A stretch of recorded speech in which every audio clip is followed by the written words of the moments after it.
Hi, I'm Wade. And I'm Lorraine. And we are on the off-ramp. Join us this week as we explore Nutimik Provincial Campground. And help us welcome two special guests and their dog Suki. We are heading to the campground on a late Sunday afternoon as campers and cottagers are now heading back to Winnipeg. And I guess that's the beauty of retirement, that we can camp Sunday to Friday and enjoy the camping during that time of week.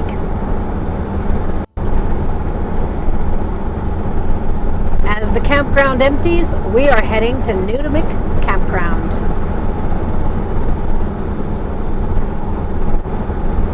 Or at least we're hoping the campground's emptying out.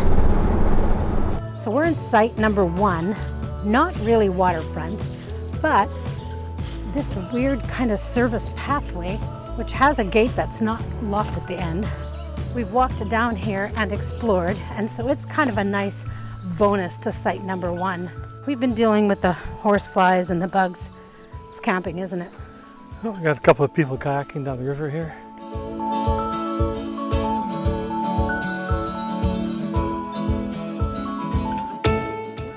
So we are in the Waterview campsite area.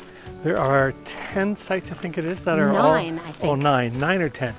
They're all on the waterfront. And they all have electrical and water supply as well too, which is very handy. A few of them, like we're in the first one, and it's not right on the water. There is a pathway that will take us down to the river. Not as beautiful as our spot at the Big Whiteshell. I think that was one of our favorite waterfronts so far in our experience.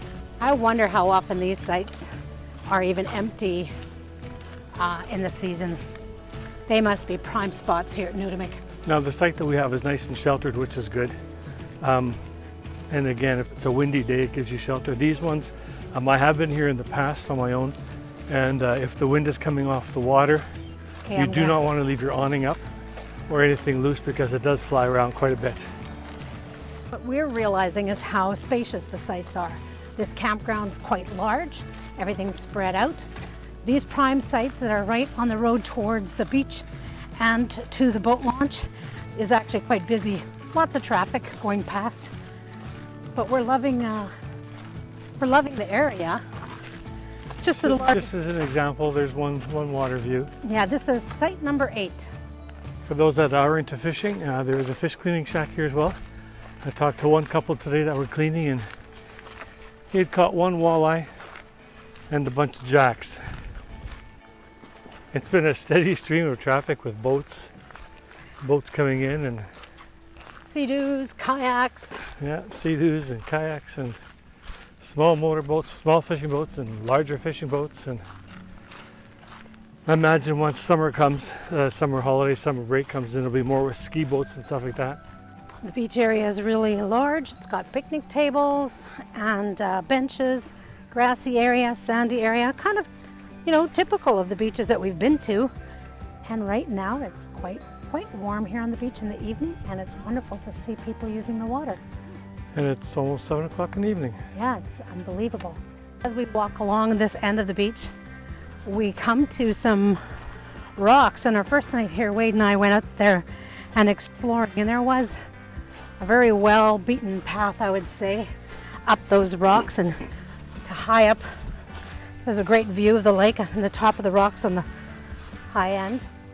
My son said he used to do a cliff jumping from here somewhere, but I don't know. It looks pretty risky to me. So the sand entry is quite nice on the beach, and the sand on the sitting area of the beach is quite nice. There are some silty areas and soft and, I guess, mushy for lack of a better term, when you're walking in some areas. But the water is comfortable already. It felt very good being in today. Wade and I get in a habit of just bringing along our beach shoes to the beach. I hate tiptoeing through the stones and trying to keep my balance. So the beach shoes make a big difference when I want to walk into the water. And just for oh, this is beautiful. There's the rock faces over there. Grassy side of the beach area. Like I said, some picnic tables, a little bit of a swing set. Not a playground like we've seen in some of the camps and some of the parks. A water tap here in the middle of the campground, or sorry, in the middle of the beach area, picnic area.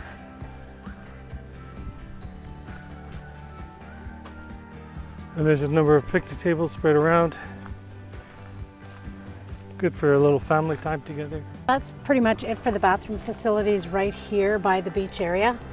There's one big shower house and bathroom at the center part of the campground, but it's a good hike from where we are camped. It's a widespread campground. Then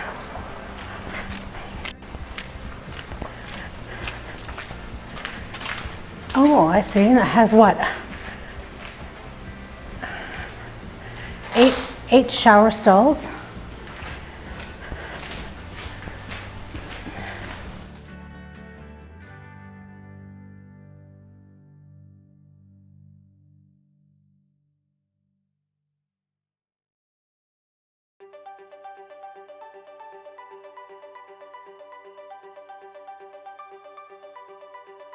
Long way to walk.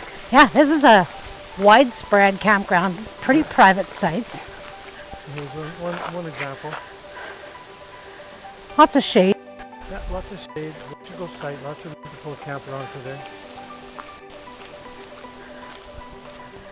So this one's electrical only, not water. Yeah, these are just electrical.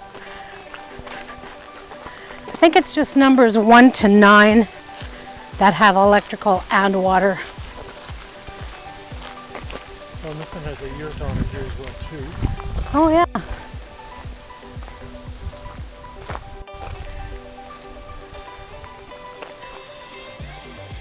There's kind of pit toilets as well as flush toilets. Lots of facilities are close by.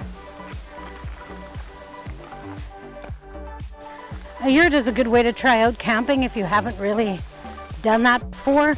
You don't have to invest in the tent. I think they're in pretty high demand. Well, yeah.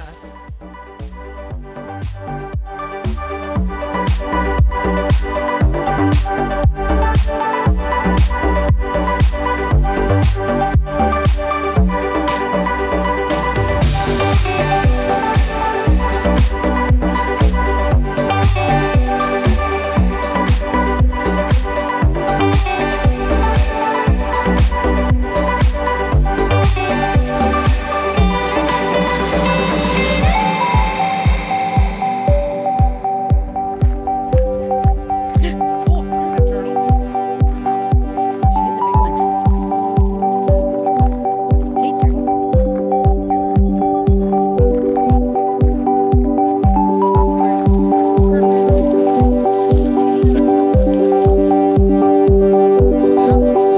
That's a big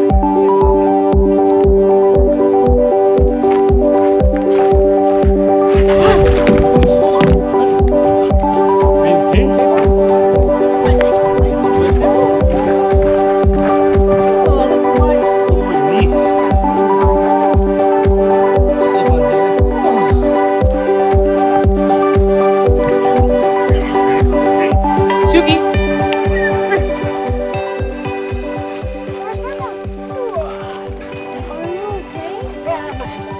Should we turn around?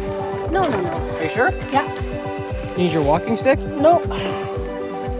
Mom, are you okay? Yeah, I'm okay. Are you sure? Yeah. You now can let's see if complete this hike. No. I can do this. You don't need to be a superhero. I know.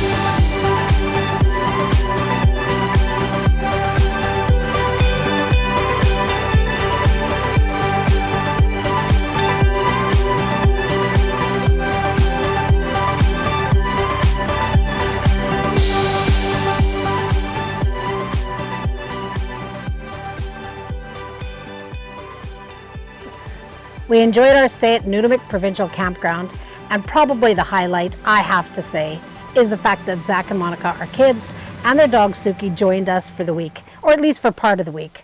That was so fun.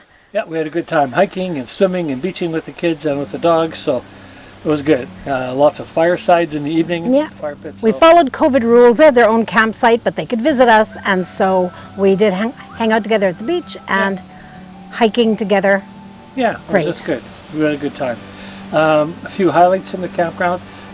These sites are really nice. They're large sites. They're sheltered.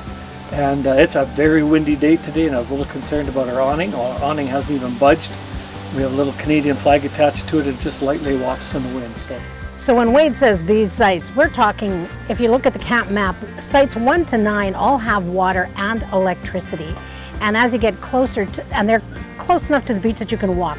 People in other areas of this campground may be taking their cars or their bikes to get to this beach. Yeah, so that's one of the disadvantages, that the campground is quite spread out. So if you're going to go beaching, you can either do bicycles. We've seen quite a few families biking by. Yeah. Little shysters, and they're pedaling away, but they bike. Good for them. There is a walking path from Bay 1, but it is quite a hike. Yeah. Especially for little ones. For adults, it's not a problem. Or You're not kids. dragging a lot of stuff on that Yeah, hike. and if you're not dragging a lot of stuff. Some other nice things about here is they do have a nice facility as far as showers and washrooms go, but it is central to the campground, and it is a bit of a hike from here, almost a kilometer from our site. This is where I'm thankful for a van life. I love using then our facilities, our shower, and we managed to make it through the week not having to reload the water because we have water hookup, but we also didn't have to go to the dump during the week either. Yeah, we'll do it on the way when we leave. We'll do it on the way out. So, yeah, and the beach area is nice. The sand on the beach area is very nice. When you walk into the water, there's a bit of mush, I guess, for lack of a better term. But the beach area is very nice. There's lots of trees, shade, and so if you get too hot on the beach, you can sit in the shade as well too. And I have learned that when I am videotaping for our YouTube segments, I have to look at the ground. A big spill, a twisted ankle, a scraped knee, hurt pride, but we kept on walking, and I'm fine. But yeah, things to learn. So come with us to Falcon Lake next week. It's going to be cooler. We're going to pack a little more warmer clothes, maybe spend more time on our bikes, and we haven't been there for years. I'm looking forward to trying out Falcon Lake. Yeah, and if you have any, we'll be there for 4 days, I guess, but because I'm working again on the Friday. But if you have any questions about this campsite or about this campground, leave them in the comment section below, and we will gladly answer them. And if you have any comments or any other ideas as well, absolutely, please feel free to leave those as well too. You know what I'd be curious about? What do you do about the bugs? I know that for some of you, the bugs are a big deal. I'd love to hear how you handle the horseflies or the mosquitoes in your campsite. It's been a bit of an irritant for me this week, for sure. All right. So travel on from here. Yeah. Hold your plans loosely.